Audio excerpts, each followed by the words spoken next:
Hi. If you are seeing this, you're probably in HomeLink, but I may end up using this in class. I'm not quite sure yet. But I'm going to be reading chapter by chapter and posting from Gary Paulson's Hatchet. It's the first book that we're going to be doing for the 4th and 5th and 6th grade. It's a follow-up on, we had done, well, unless you're in 4th grade and weren't in my class, but had done Brian's Winters. So this is actually the first book in the series. This comes before that. So anyways, I'm going to be reading and posting this chapter by chapter. And so here it goes. Brian Robeson stared out the window of the small plane at the endless green northern wilderness below. It was a small plane, a Cessna 406, a bush plane, and the engine was so loud, so roaring and consuming and loud, and it ruined any chance for a conversation.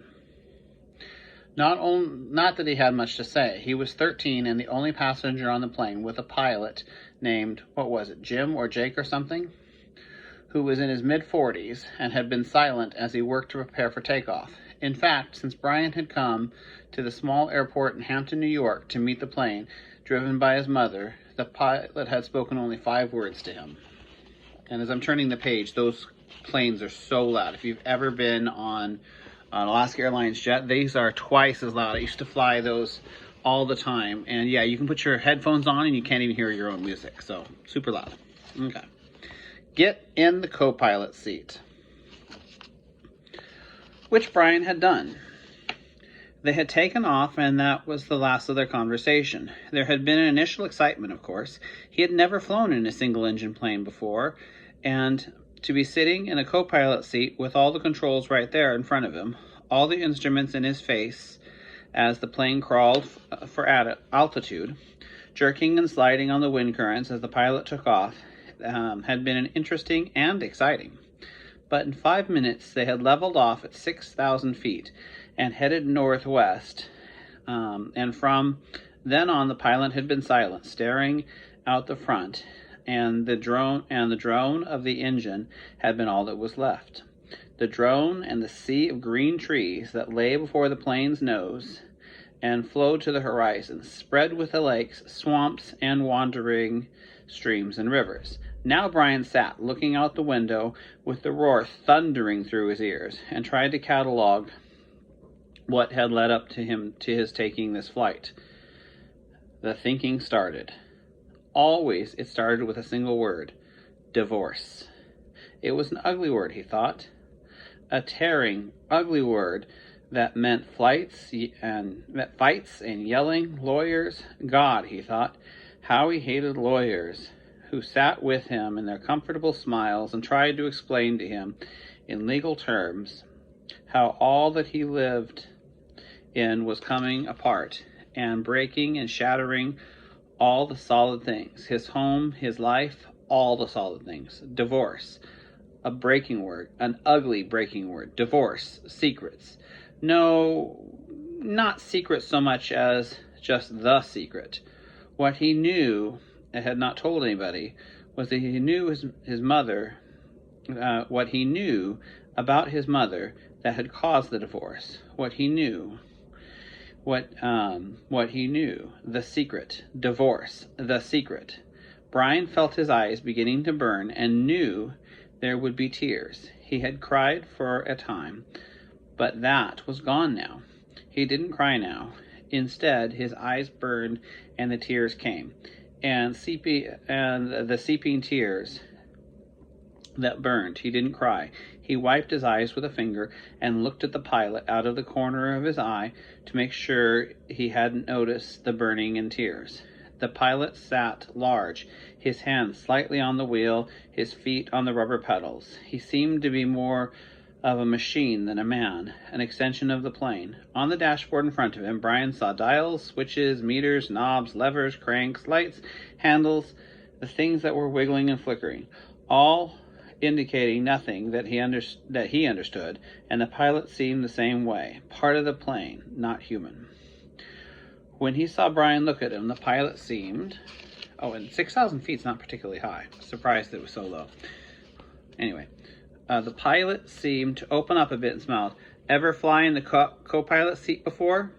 He leaned over and lifted the headset right off his ear and pulled it to the temple, yelling to overcome the sound of the engine. Brian shook his head. He had never been in any kind of plane, never seen the cockpit of a plane except in films and television. It was loud and confusing. First time. It's not as complicated as it looks. Good plane. It almost flies itself, the pilot shrugged. Makes my job easy. He took Brian's left arm. Here, put your hands on the controls, your feet on the rubber pedals. I'll show you what I mean. Brian shook his head. I'd better not. Sure, try it. Brian reached out and took the wheel in the grip so tight that his knuckles went white. He pushed his feet down to the ground. The plane slewed suddenly to the right. Not so hard. Take her light. Take her light. Brian eased off, relaxed his grip. The burning in his eyes was forgotten momentarily as the vibration of the plane came through the wheel with the pedals. It almost seemed alive. See, the pilot let go of the wheel, raised his hands in the air, took his feet off the pedals to show Brian that he was the one actually flying the plane alone. Simple. Now turn the wheel a bit to the right and press the right pedal a small amount. Brian turned the wheel slightly, and the plane immediately banked to the right. And when he pressed the right rudder pedal, the nose slid across the horizon to the right. He left off on the pressure and straightened the wheel, and the plane righted itself. Now you can turn. Bring it back to the left a little. Brian turned the wheel to the left and pushed on the left pedal, and the plane came back around. It's easy, he smiled. At least this part. The pilot nodded. All flying is easy. Just takes learning. Like everything else. He took the controls back and reached up and rubbed his shoulder. Aches and pains. Must be getting old. Brian let go of the controls and moved his feet away from the pedals as the pilot put his hands on the wheel. Thank you.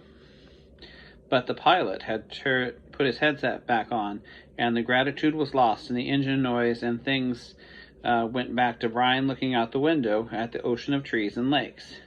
The burning eyes did not come back, but the memories came flooding in. Those words. Always those words. Divorce. The secret. Fights. Split. The big split. Brian's father did not understand as Brian did, but only knew that Brian's mother wanted to break the marriage apart. The split had come, and the divorce all so fast, and the courts had left him with his mother, except for summers, what the judge called visitation rights. So formal. Brian hated judges, and he hated lawyers. Judges that leaned over the bench and asked Brian if he understood where he was going to live and why. Judges who did not know what really happened. Judges with the caring look that meant nothing as lawyers said legal phrases that meant nothing. In the summer, Brian would live with his father. In the school year, with his mother. That's what the judge had said after looking at the papers on his desk and listened to the lawyers talk. Words. Now the plane lurched slightly to the right, and Brian looked at the pilot. He was rubbing his shoulder again, and there was a sudden smell of body gas from the plane. In the plane, Brian turned to avoid embarrassing the pilot, who was obviously in some discomfort. Must have stomach troubles. So this summer, the first summer when he was allowed to have, quote, visitation rights, unquote, with his father. With the divorce only a month old, Brian was heading north. His father was a mechanical engineer who had designed or invented a new drill bit for oil drilling, a self-cleaning, self-sharpening bit. He was working in the oil fields of Canada, up on the tree line where the tundra started and the forest ended. Brian was riding up from New York with some drilling equipment. It was lashed down in the rear of the plane next to the fabric bag the pilot had called a survival pack, which had emergency supplies in case they had to make an emergency landing. That had to be specially made in the city riding in a bush plane with a pilot named Jim or Jake or something, who had turned out to be an all right guy, letting him fly and all. Except for the smell. Now there was a constant odor. Brian took a look at the pilot, found him rubbing his shoulder and down the arm now, left arm, letting go more gas and wincing. Probably something he ate, Brian thought. His mother had driven him from the city to meet the plane at Hampton, where it came to pick up the drilling equipment. A drive in silence, a long drive in silence.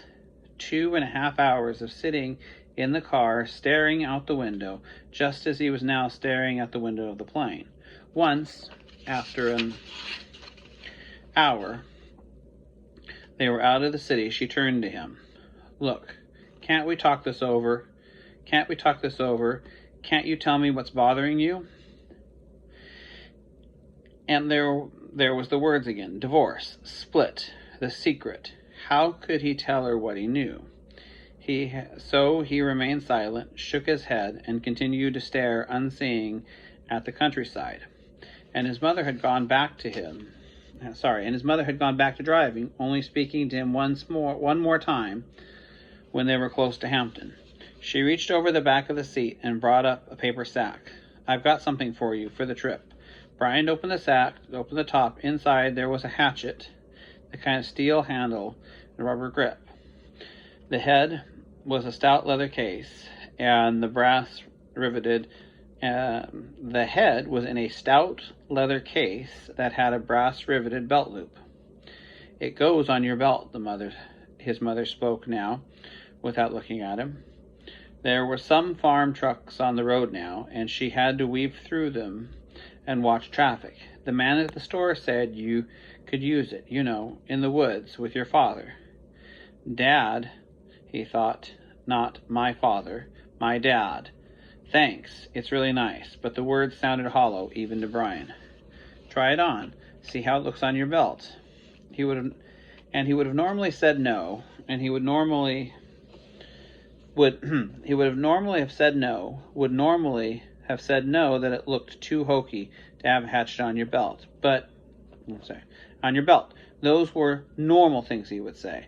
But her voice was thin and had a sound like something thin that would break if you touched it. He had felt bad for not speaking to her.